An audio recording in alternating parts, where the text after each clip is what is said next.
1, 2, 3. Baik, kita masuk di materi. Materi kita terkait dengan manajemen strategi. Isinya konsep manajemen strategi.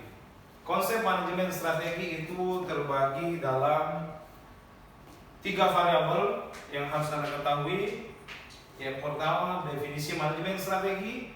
Yang kedua, definisi strategi. Dan yang ketiga, perbedaan strategi dengan taktik. Nah, ini tolong diperhatikan ya. Apa itu manajemen strategi? Menurut Mary Parker, ya, the art of getting thing done touch the other. Seni mencapai sesuatu melalui orang lain. Ingat, manajemen itu bagian daripada seni. Ya, jadi segala sesuatu itu kita semua itu seni. Seni dalam mengucapkan sesuatu, seni dalam mengatur sesuatu, seni dalam fashion, itu sudah termasuk seni. Tapi dalam seni manajemen itu seni dalam mengolah. Mengolah dalam internal perusahaan, mengolah dalam eksternal perusahaan. Ya, jadi pada dasarnya manajemen strategi itu semua ini bisa dipakai. Semua ini pasti membutuhkan yang namanya manajemen. Makanya ada konsep manajemen itu namanya POT, Planning, Organizing, Executing, dan Controlling. Planning itu perencanaan. Setiap dan segala sesuatu pasti butuh perencanaan. Ya, kalau tidak ada rencana berarti nihil. Kita tidak tahu arah kita kemana. Ya, yang kedua, organization. Organization itu identik dengan SDM, sumber daya manusia. Anda masuk dunia kerja, Anda masuk dunia industri, ya, pasti butuh SDM yang berkualitas. Karena kenapa? Orang bekerja itu butuh apa? Butuh waktu, efektif dan efisien. Anda tidak punya skill, tidak punya soft skill, no impossible Anda bisa kerja. Ya, saingan di sana sudah banyak. Ya, mahasiswa politeknik harus bisa bersaing secara kompatibel. You punya bobot di sana ada. Politeknik sangat dibutuhkan. Karena kenapa? Dia sudah terapkan istilahnya apa? Magang dan apalagi praktek, ya. Jadi praktek di lab, magang di luar. 2 kali pula ya. Karena ada sistem sekarang itu kampus merdeka atau merdeka belajar. Ya, paham semua ya? Oke. Saya next ke poin berikutnya. Jadi definisi manajemen itu tadi saya sudah sampaikan. Cuma saya ulang kembali, organisasi mengarahkan dan mengendalikan kegiatan untuk mencapai tujuan organisasi. Ingat, dalam dunia internal sebuah perusahaan, mau skala nasional maupun internasional, pasti butuh yang namanya manajemen. Tanpa manajemen, kira-kira bisa jalan tidak operasional? Tidak bisa ya? Pasti tidak bisa, bukan mungkin lagi, pasti tidak bisa. Karena yang mengembangkan, yang mengolah, baik itu sistem informasi, ya pasti ada organisasi. Makanya di perusahaan ada yang kita kenal struktur organisasi manajemen perusahaan. Anggap perusahaan A. Berarti semua yang mengakomodir di situ, semua ya yang menilai baik dari segi hasil kerja kita itu ada di bagian organisasi. Terus controlling. Nah, controlling itu harus ada. Dan semua SDM yang ada harus dievaluasi, dikontrol. Jangan sampai dia bekerja tidak sesuai dengan standar operating prosedur perusahaan. Kalau di luar, maaf, dia kena SP, surat peringatan, ya, seperti itu.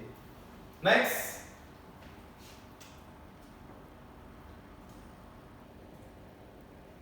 oke, strategi cara yang harus dilakukan agar lebih unggul, permudahlah, ya, dan jangan mempersulit.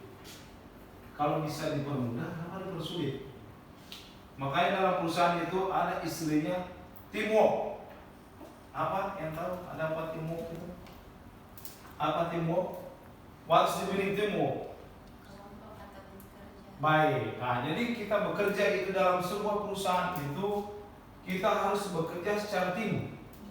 Jadi tidak ada perusahaan yang bahasanya karena saya ini perusahaan luar biasa, pendapatannya luar biasa. Itu kalau begitu ada statement mengatakan seperti itu orang keliru. Di mana-mana perusahaan itu bergerak, mau dia bergerak di bidang jasa, manufaktur, ya, industri dan sejenisnya, pasti apa tadi? Bekerja secara tim, ya, teamwork namanya. Jadi keberhasilan teamwork itu ada pada anggota. Salah satunya, anggota tidak bekerja secara efektif dan efisien, berarti gagal teamworknya. Sekali lagi saya ingatkan, dalam perusahaan itu, perusahaan mau bergerak di bidang tadi, apa tadi? Industri, manufaktur, jasa, pasti ditentukan dengan bagaimana cara kerja teamworknya. Berhasil tidaknya itu ada di anggotanya, seperti ya.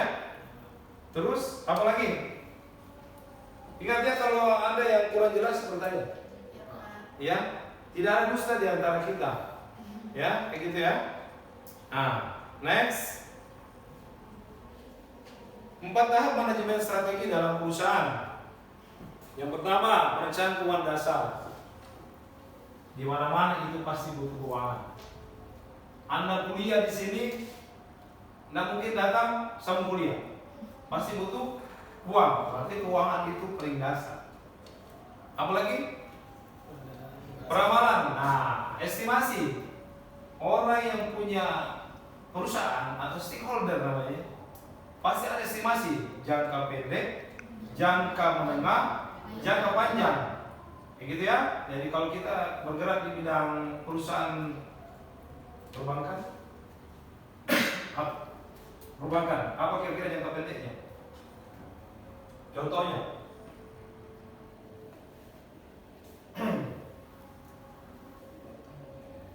utang piutang, kreditur namanya. Perusahaan bergerak di perbankan itu kreditur, itu ada jangka pendek, ada jangka panjang. Kredit jangka 1 tahun, bahkan sampai 5 tahun. Ada juga UMKM perbankan ya. Ini saya satukan saja. UMKM ya, sekarang sudah banyak UMKM, bahkan sekarang itu UMKM itu lebih dikembangkan. Karena kenapa? Perusahaan sekarang banyak, ya, tapi persaingan juga banyak. Dan dengan adanya UMKM, ya, program pemerintah itu harus bisa dikembangkan. UMKM itu luar biasa sekarang, sangat dibutuhkan masyarakat. Ya, dengan adanya UMKM berarti otomatis ada sokongan dana, baik dana dari perbankan maupun non perbankan. Namanya leasing, pembiayaan, gitu ya. Oke, yang ketiga, strategi. Anda harus tahu strategi. Orang kalau butuh dana di perbankan, berarti strategi apa yang harus Anda kembangkan? Apa? Contohnya, contoh di perbankan, kita butuh usaha, kan pasti butuh dana. Berarti dananya dari mana? Dana perbankan. Untuk apa? Untuk membantu modal awal, supaya usaha yang kita kembangkan itu bisa bersaing, bisa berjalan dengan efektif dan efisien. Yang terakhir, manajemen strategi. Manajemen dan strategi. Jadi pada dasarnya manajemen itu sangat dibutuhkan. Ya, seperti itu. Next.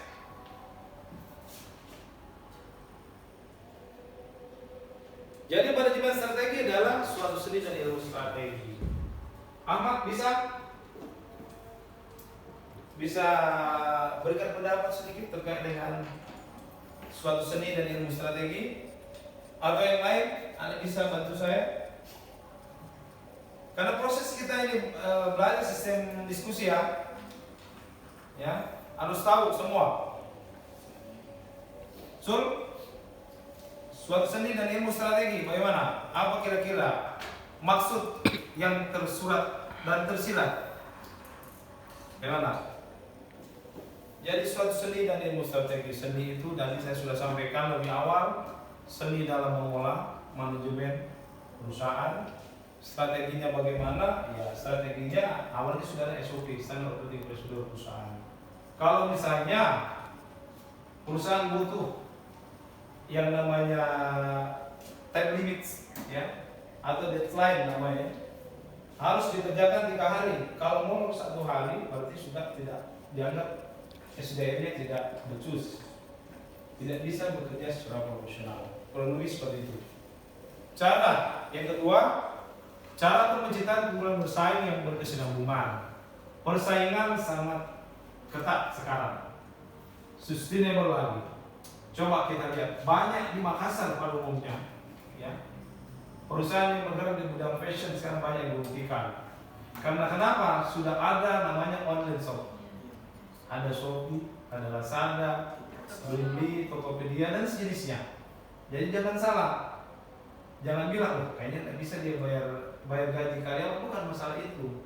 Produknya pertama itu terus, ya, kurang koleksi, harganya diskon, tapi harganya masih tinggi.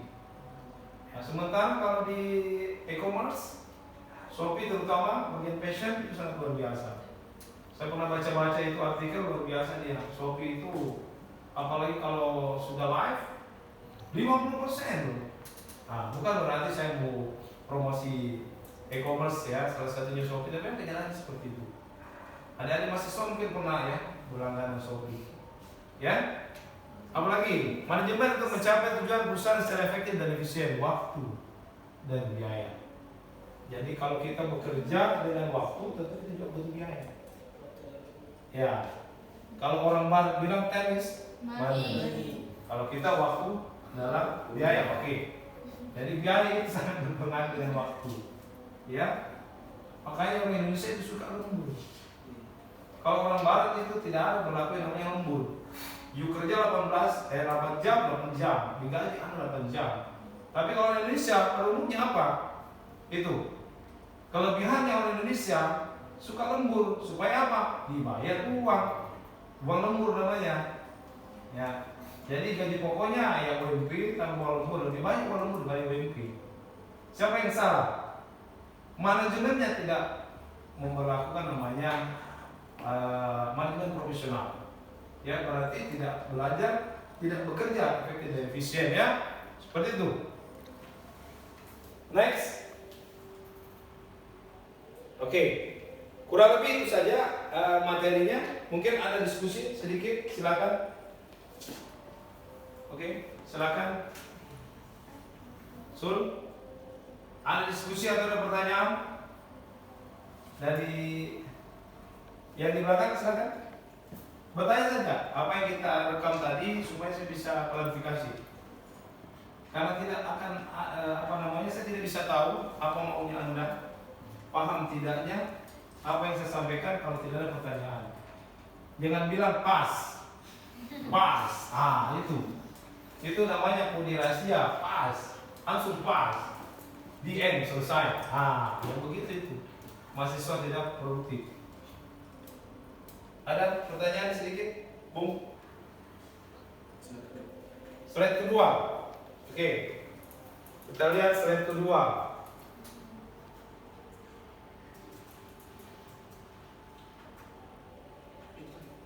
Oh ini. Oke. Silakan. Definisinya untuk seni mencapai sesuatu melalui orang lain. Oke. Pertanyaannya sangat bagus sekali. Seni, bagaimana kita melihat seni mencapai sesuatu melalui orang lain? Ingat, saya kembali tadi, saya sudah jelaskan, ya. Melalui orang lain, kita garis merah melalui orang lain itu berarti identik dengan teamwork tadi. Bekerja secara tim, berarti orang lain yang kerja. Anggap saja Anda sebagai stakeholder yang pemilik perusahaan. Nggak mungkin semua Anda menggarap dari manajemen operasional, manajemen keuangan, manajemen pemasaran, dan lain sebagainya. Setengah mati. Berarti kalau Anda pakai seperti itu bukan manajemen strategi namanya. Manajemen tukang cukur. Semua dia garap semua. Kayak gitu ya. Jadi pada dasarnya itu melalui orang lain itu berarti kita kerja tim, bekerja tim, solid dalam bekerja, otomatis hasilnya juga memuaskan. Gitu ya. Ada lagi? Berapa? Dalam bidang marketing itu bahkan identik dengan memasarkan produk yang misalnya kita ambil contoh saja dulunya perusahaan yang kalah kan kita cuma menggunakan showroom penjual mobil saja, tapi karena ada kebutuhan yang lain sehingga dari pihak manajemen ya pada umumnya dia butuh tempat satu atap, makanya ada di Jalan Ratulangi itu building center Kala Group. Dan di segala sesuatu yang berhubungan dengan Kala Group, mau logistik, mau pembiayaan, mau apa lagi, properti, semua ada di sana. Jadi sistem pengurusannya itu jelas, tidak butuh waktu kesana kemari, satu tempat dari satu lantai dua sudah selesai. Pernah saya survei ke sana, ya, pernah saya survei, alhamdulillah, luar biasa. Jadi dia sistemnya itu satu atap, jadi pengurusannya tidak lama, ya. Misalnya bagian properti, dia bagian atas, ya, bagian showroom pasti bagian bawah, dan mungkin mobil mau dibawa ke atas, ya. Lucu ya, setengah mati itu, biayanya tinggi, karena pakai hidrolik lagi dikasih naik. Tapi kalau properti kan cuma apa? Bukan rumahnya yang bawa, apanya? Brosurnya, gitu ya? Jelas ya? Oke. Ada satu lagi. Terus misal kan yang kalau bukan sudah terkenal. Ya. Kalau misal sebagai pemula, sebagai marketing, kalau tidak ada lagi tidak tahu untuk membuka di kota kan biasa kalau ingin buka usaha kebanyakan di kampung dari kampung. Oke. Kalau di kota kita pas buka usaha kampung perkenalan atau ada kenalan di sini bisa dipakai. Oke. Tidak ada kenalan. Berarti kita harus bergaul. Bergaulnya secara sehat. Jangan saling tuling menuding. Bergaulnya apa? Sekarang sudah ada teknologi. Sudah ada medsos. Ada Instagram, ada Facebook. Ya. Jadi bahkan sekarang itu yang pemula pada umumnya sekarang itu karena teknologi sudah canggih sekali. Dia pakai sistem e-commerce ya, sistem teknologi yang dipakai biasa Facebook ya. Jual properti sudah ada di Facebook, update status. Apalagi Instagram, bahkan WhatsApp sudah ya, bisa juga ya. Tapi yang lebih efektif dari share itu di Facebook karena description-nya dia itu jelas. Jadi bukan cuma sekota Makassar saja yang bisa lihat, global, mendunia, kayak gitu ya. Jadi kalau mau dibilang bagaimana kita mengawali dan standnya bagaimana, sistemnya seperti apa sekarang sangat mudah. Bahkan sekarang orang dunia fashion saja sekarang banyak. Coba lihat di mall di mall Karling itu banyak yang tutup karena kenapa? Ini sistem online shop. Ngapain kamu sewa stand sementara penjualnya tidak ada? Berarti lebih banyak apa? Lebih banyak pengeluaran daripada pendapatan. Berarti yang rugi siapa? Yang rugi pengusaha. Mendingan cari alternatif. Salah satunya itu online shop. Tidak butuh sekarang butuh tempat. Orang jual jalan kota saja di lorong sudah bisa. Yang penting brandnya jelas. Ya, orang jual apa lagi sekarang? Oleh-oleh khas Makassar, hati-hati. Makassar ini dikenal namanya kota kuliner. Di mana-mana kuliner. Ya, karena memang seperti itu dunianya. Ya, cukup. Masih ada? Yang lain? Monggo. Kalau penempatan strategi kalau bagian online kan versi biru. Jadi kenapa sampai sekarang itu cara pengajarannya atau juga yang mau kuliah. Lalu cara untuk mengajarkan strategi ada tempat. Oke. Kenapa enggak sosial media saja? Oh iya. Oke. Itu sebenarnya saya paham apa yang dimaksud. Itu secara grand theory. Makanya ada bahasanya orang di bangku kuliah ini, dalam kelas ini paling konsepnya cuma 30, 70 banding 30. 30 apa? Teori. 70 di luar praktek. Itulah konsep Politeknik LP3I Makassar. Praktek lebih banyak persennya dibanding teorinya. Teori sekarang sudah banyak. Tinggal buka HP, searching, selesai. Ilmu tinggal buka HP, selesai. Sekarang yang jadi masalah, jangan sampai smartphone yang lebih pintar dibanding orangnya. Cari situs yang lebih produktif. Jangan cari situs yang non produktif. Banyak situs yang mengelabui kita. Ya, hati-hati. Jadi pada dasarnya yang saya maksud tadi itu grand theory. Semua orang itu pasti bisa berteori dulu, karena munculnya teori kan dari pengalaman. Ya, tapi karena sekarang seiring berjalannya waktu, teknologi semakin canggih. Jadi kalau kita cuma grand theory saja yang kita pakai, kita akan tenggelam. Jadi kita harus masuk dunia teknologi. Anak SMK sekarang saya sudah bisa bikin apa? Aplikasi, apalagi ini anak politeknik, bukan aplikasi lagi, ya, yang lainnya, begitu.